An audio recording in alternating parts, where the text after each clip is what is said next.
So hi everyone, today I'm going to talk about the Penang Hill train. So Penang is considering shutting down the problematic Penang Hill funicular train if it continues to break down. So Chief Minister Chow Kon Yew stressed that passenger safety was of paramount importance rather than the revenue. So what he said was, I will leave it to the management team of Penang Hill Corporation PHC, but if it needs to close down even during the peak season, stop the train service. And in a statement, PHC stated that after the train had to operate nearly non-stop for several days during the long holiday weekend, the train's wire rope had begun touching the haul rope drum beneath one of the coaches. And on Saturday alone, the train carried 7,298 passengers, which was considered a high volume. And the service was disrupted at 10 a.m. on Monday and only resumed yesterday. So this was after it was stopped at 1:50 p.m. on Sunday, and maintenance work was carried out until 1 a.m. on Monday.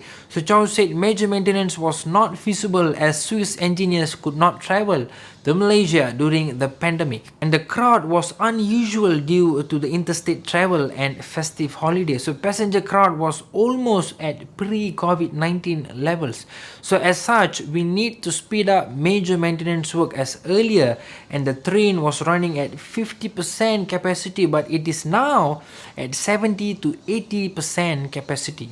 And Chow said people had to wait for more than 2 hours to get onto the train during the holiday weekend.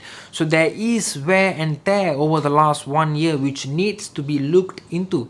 And the PHC General Manager Dato' Cheok Ley Leng said since the engineers were not available, another option was to get the parts. It is engineering work and we have the expertise to get the work done, as it is very unlikely we will get a team from Switzerland during the December holidays. And the funicular train service was also disrupted on October 15th after a technical glitch. A track brake had locked after the safety mechanism detected a potential fault. So in February 2010, the funicular train saw a major upgrade costing 63 million ringgit. So new tracks and cars boosted the train speed, and passengers no longer needed to get off midway to change trains like in the old days. And the lower station was also upgraded too, and a public car park was also created. And now the speedier train is capable of carrying up to 1,000 passengers per hour compared with 250 previously.